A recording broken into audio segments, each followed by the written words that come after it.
The Maimer V'yitn L'cha Tovshin Lamed Aleph that we're concluding was speaking about what was the idea of V'yitn L'cha Lakim Metal Hashemayim Mishmanei Ha'aretz. What was this idea that Yitzchak had to give, that the Maimer explained over there, based on a Maimer Chazal, that he was giving Yaakov Avinu the level of Torah. What was the purpose of giving him Torah? It says, what Metal Shemayim is a Mikra, Mishmanei Ha'aretz a Mishnah, and Dagan is Talmud, and so on. What was the purpose of him being given Torah? Torah would be given anyway by Matan Torah. The entire world was created for Torah, etc. So what's the idea of the giving of Torah? So we explained it wasn't Torah itself that was given, it was Yegia b'Torah, toiling in Torah. Because through the level of toiling in Torah, we reach the highest, most levels above, and reaching those highest, most levels above assures us that we are able to do what Yaakov is meant to do, to be mevarer Esav, to be able to refine Esav. For that, we needed to have the level of Yegia b'Torah, because Elikim le'rasa zulusecha, the level of Eden, which is higher than the level of Gan and the Nahar, but it's the level that it's not higher than Yemaisa Mashiach, it's the Gili of Mashiach's times that even the Nevi'im did not see. To be able to reach that, one reaches l'machakelo, yas l'machakelo, elu the dachkin v'milin da'iraisa, through Yegia b'Torah, we can reach that high level, and that's the high level that's necessary to be able to reach so low and to be mevarer even klippas Esav. So now the Rebbe is going to explain between the difference, what would have been if there would have been Torah without the bracha of Yitzchak for Yegia b'Torah versus the Torah that we have now thanks to the bracha of Yitzchak. Inyan, top of the third page, we're holding the last page of the copy, third page in the Maimer, Kuf Tes Vav. Inyan, the idea behind this is the Hine Mitzad Bechinas HaTorah Mitzad Atzmo. Gemoishen it never Matan Torah. As far as the Torah on its own, the way it was given during Matan Torah, without, if not for the bracha of Yitzchak, and if not for other things, we'll soon explain. Lo haya kol inyan hashikha. From Torah's perspective, the way Torah was given initially, there would not have been the entire idea of forgetfulness. That the Chazal explain that this idea of being engraved on the luchis indicates as well engraving within the Yid, that it's not something that's possible to be forgotten. It becomes a very part of us. And if something cannot be forgotten, therefore there would not be any necessity for toil, because the toiling aids the memory, and even if we forget, we toil, we remember. All there would have to be would be the level of speech. If there would not have been the forgetfulness that happened through the breaking of the first luchas. Now the question is, why even speak? Why even say the words of Torah? So we could think the words of Torah, we could understand Torah in our brain. Torah is about intellect. Why bring it out into the world of speech? The reason why it had to be at least the level of speech, even by the luchas rishonis, even by the first luchas, before they were broken, you still had to speak in Torah. So he says, because we down here need to reflect the way things are above. Because this was the way the Torah was given from above, that it was given in speech, that Hashem spoke to us the Torah, and therefore we have to continue that speaking of Hashem, as he's soon going to explain. So he says, therefore by a person also had to be the idea of speaking in Torah.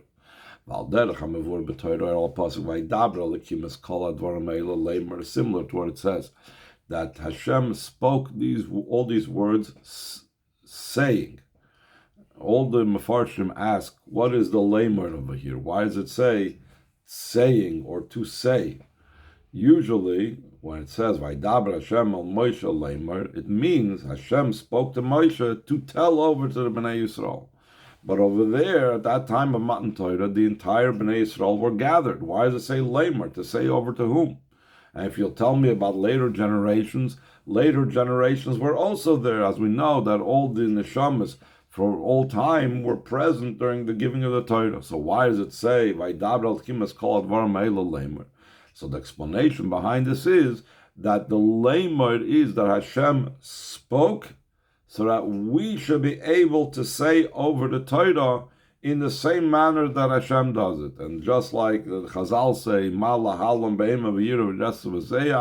just like by Matan Torah, one had the full force of Hashem's revelation by the giving of the Torah, and one was in awe and fear of Hashem. The same thing when a person learns Torah at present, they are experiencing the same thing. So that is the idea of the speech. Our speech is like a continuation of Hashem's speech. So since Hashem spoke, so we need to speak the Torah as well, even if it just been the first luch is given. Like the Chazal say, whoever is reading in Tanakh, or he's learning Mishnah, he's learning Halachas, he's learning Gemara, Torah Shabbat Peh. So Hashem is facing him, Kenegdo, he says, and he's reading as well. So in other words, there's an additional component over here. Leimer, that the Alter Rebbe explains, is we Kaviyachol are making Hashem speak. Just like it says that Hashem sits across from me and he learns. So I am the originator. I am beginning the process. And because I'm saying it in speech, so we are causing Hashem to speak the Torah as well. So the Rebbe now goes on and asks, this itself is still a question. You're right. Our speech is because Hashem spoke, and when we speak now, we're causing Hashem to speak again. But why is it necessary for Hashem to speak? And us as well. The L'chura in a movement, seemingly it's not understood. Why is it necessary to have the level of speech in Torah? Hein l'mayla, hein l'mata, whether we're talking about Hashem's speech or whether we're talking about our speech. And like I mentioned before, the point, the idea of Torah involves understanding, comprehension. Therefore, it would have been sufficient just with thought. Why does there have to be the level of speech, which is the idea of action?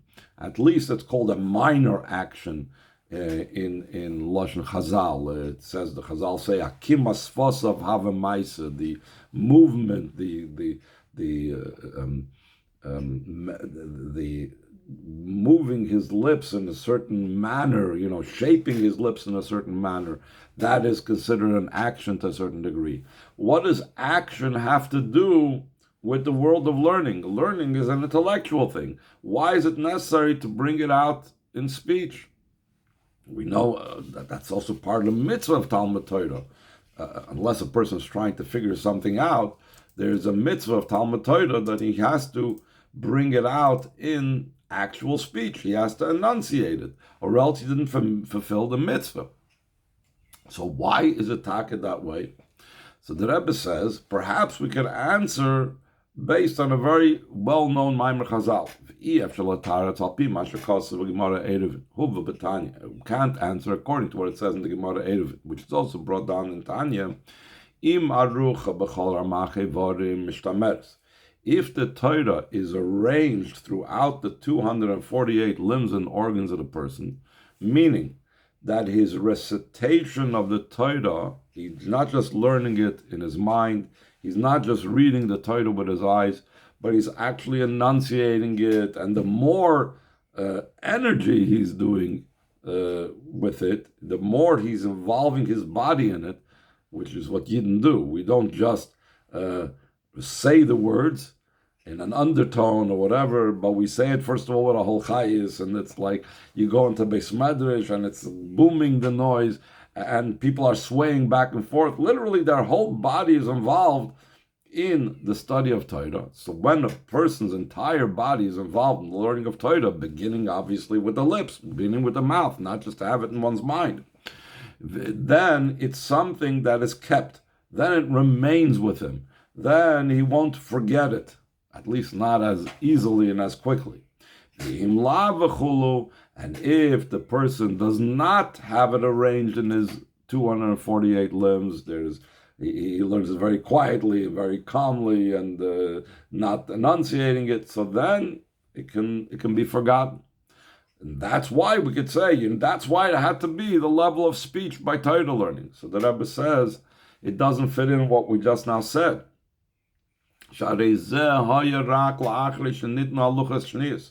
This problem, this issue of making sure of not forgetting the Torah was only after the second luchos were given. Then there was the idea of forgetfulness in the world.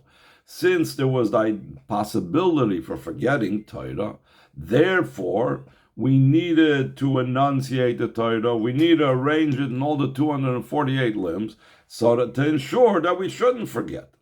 But we're saying that even by the luchos rishonos, where there wouldn't have been forgetfulness, and therefore there wouldn't have been the need for toil in Torah, there still had to be the level of speech in Torah. So the question is, if there's no problem about forgetting, why speak? But prior to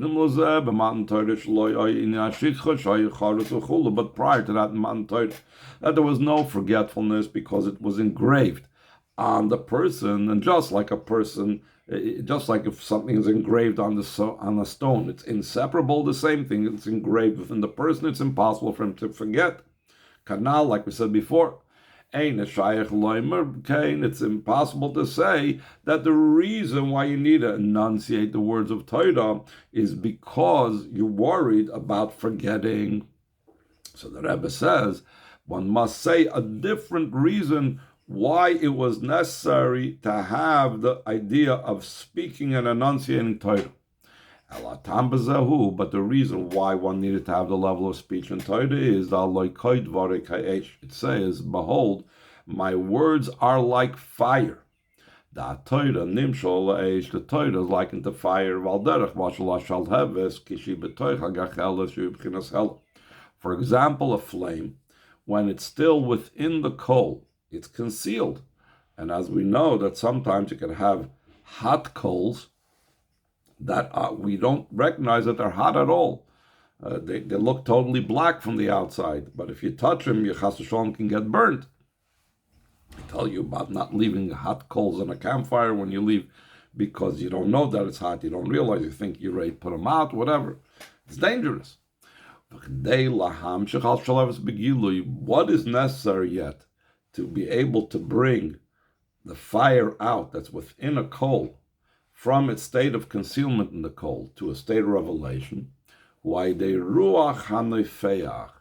It's through the air and breath and wind of the one that's blowing.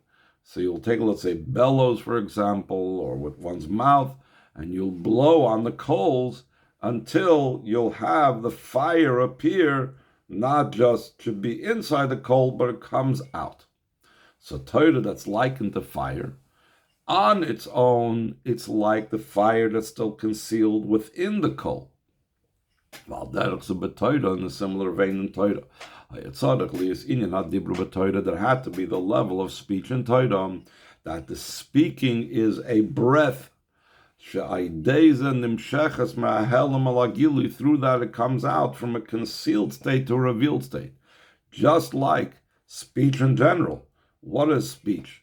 Speech is that something that was previously in my mind and known only to me, I'm sharing it with others.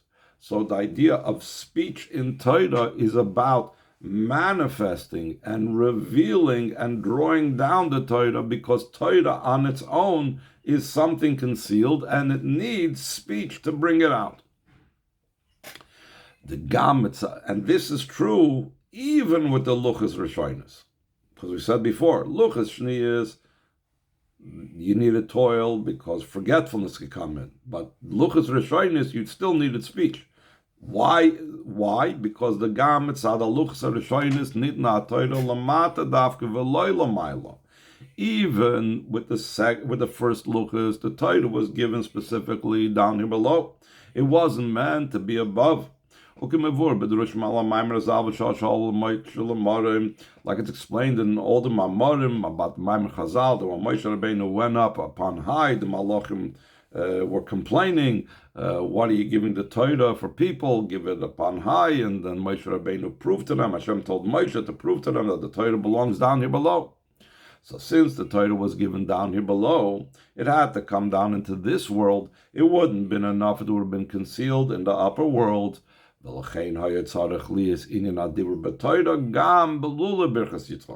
there had to be the speech of Torah even without the bracha of Yitzchak. Both Hashem's speech of Torah, that Hashem spoke the Torah and revealed it to us, and also the level of our speaking of Torah, because our speaking, we are making Hashem further speak and communicate. So this was all, even would have been the case, even without the bracha of Yitzchak. What did Yitzchak come with his chiddush v'yitin l'chalakim metal shemayim and so on to give out? V'chiddush v'birchas Yitzchak hu be'inyan ha'yigiyah b'Torah. The novelty in the bracha of Yitzchak is concerning the toil in Torah. That's what Yitzchak gave Yaakov. That wouldn't have been there if not for Yitzchak's bracha. Only through the toil and Torah, one is able to refine also the level of Esav. These are the sparks of the three klippos that are totally tamei. This is also part of the novelty of the second luchas, to be able to deal with even after the Chet HaEgel. Luchas Rishonos, another meaning of Charus HaLuchas means that the Yidden became B'nei Chodim, they became freed from the Yetzer Hara. Luchas Shniyas was given after the Yidden sinned with the Chet HaEgel, meaning it was meant to refine even a place of negativity.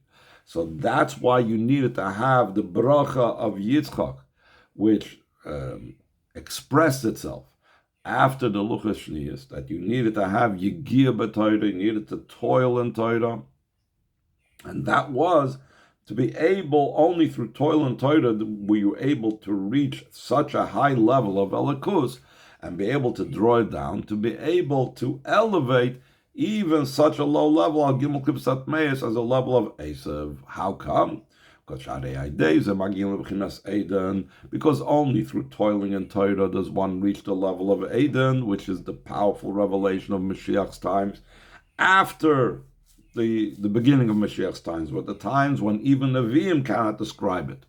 Like we said before, that the Zohar says, what does it mean, Yasel Mechakaloy? That this revelation of Mashiach's times,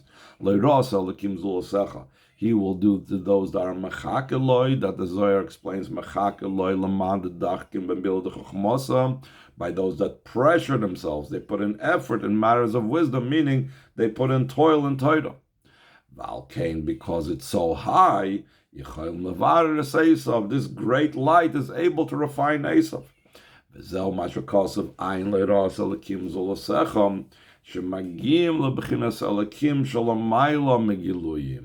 We are reaching to the level of Elikim that's beyond revelations. That's why it says, Ein le'ros Elikim, no eye has seen it, Elikim, except for you. Because we asked the question, why does it use the name of Elikim? Elikim shows on Tzimtzum and Din and constriction. Brachas come from Shem Havayim. But here we're talking about a level of Elikim that it's considered Elikim from the word concealment, not because it's constricted the light, but the light is so high, that's why it's concealed. Ayin le'ras Elikim z'losecha. And that's the high level of Elikim that we are reaching through the avodah of Yigiyah b'Torah, and that high level of Elikim is what's going to become revealed when Mashiach comes, that even Nevi'im are not aware of it now, And that's why Valkein Omer V'yitin L'cha Elikim Davke. That's why it says specifically that Elikim will give it to you. Sha'brachas nimshachim b'chinas Elikim shalamayla mikol ha'giluyim. Because over here it's the point that you need to have the level of Elikim that's higher than all the Giluyim for this Hamshacha, for this what we're drawing down over here through the toiling in Torah, because that's what's necessary to bring to the Bir of Gimel Kupsat Meis, that it's the revelation of Mashiach's times beyond what the Nevi'im were able to reveal. So now he's going to connect it with the idea of Malcher Chodesh. That was the beginning of this mimer. Yehonathan told David, tomorrow is Rosh Chodesh, and you will be remembered because your seat will be empty. That the emptiness of David HaMelech's seat will cause his remembrance. Through the idea of missing, the seat being missing and empty, Shu'inyan, habitol betachlis, that it shows on total bittul. Gam loy nekuda, it's not even a level of a point. At the difference between the day before Rosh Chodesh and Rosh Chodesh, the Rebbe always explains, the day before Rosh Chodesh, the moon is completely not seen. Then you have Rosh Chodesh, the Moilad Halavana, the moon is like a point. It's a thin, small amount of light. So the nifkadata, the yipoket means you're completely not there, not even a level of a point. How does one reach such a level of being completely not there? The complete level of bittul shezabai the yigiyah, that comes about through toiling. In other places it's explained that's the whole idea of when a person's trying to figure something out. And we say that when he gets this new insight, that's the level of Chachma, which Chachma is Kayachma, the level of Bittul. What is this idea of trying to figure something out have to do with Chachma, Kayachma, the level of Bittul, that new insight? Because the means by which a person can appreciate and see something that is not necessarily fitting with whatever preconceived notions he has, he needs to toil and he needs to put an effort. And that toiling and effort means setting himself aside. The labor and the effort over here is about stopping being myself. That's the idea of bittul. So when we have this level, that we completely are mevatl ourselves, that is the toil. And then nasai dezev nifkadata, through that becomes the level of you will be remembered through inyan haischatshus betachlis. It's the idea of the total and complete renewal. Me'ein va'ad bechinas Eden kanal, similar to until the level of Eden, like we said, that even though this is something that's only going to be revealed when Mashiach comes, still in all, we need to do, even now, similar to what's going to be in Mashiach's time. So even though the ultimate bittul and the ultimate revelation of Eden will be only in the time past Yemais Mashiach, the time of Elam Haba, we need to do that type of bittul and renewal every Rosh Chodesh. The Rebbe says an amazing word that on Rosh Chodesh there is the gilui of the nitzutz of Mashiach in every Yid on Rosh Chodesh, and that enables the coming of the Geula.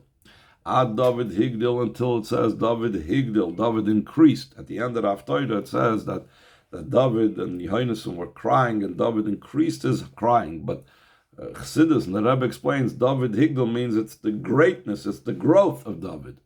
And to such a degree, David Avdi Nasi Lam Lo'ilam. I think the emphasis over here on the word Avdi and Nasi means that through the level of Evet, through the level of Bittul, the total Yegiya of putting oneself aside, of Yipaked, through that becomes the ultimate Ischatshus, the Nasi Lam Lo'ilam, the Bias Mashiach Tzidkenu B'Karav Mamish, and the coming of Mashiach speedily Mamish.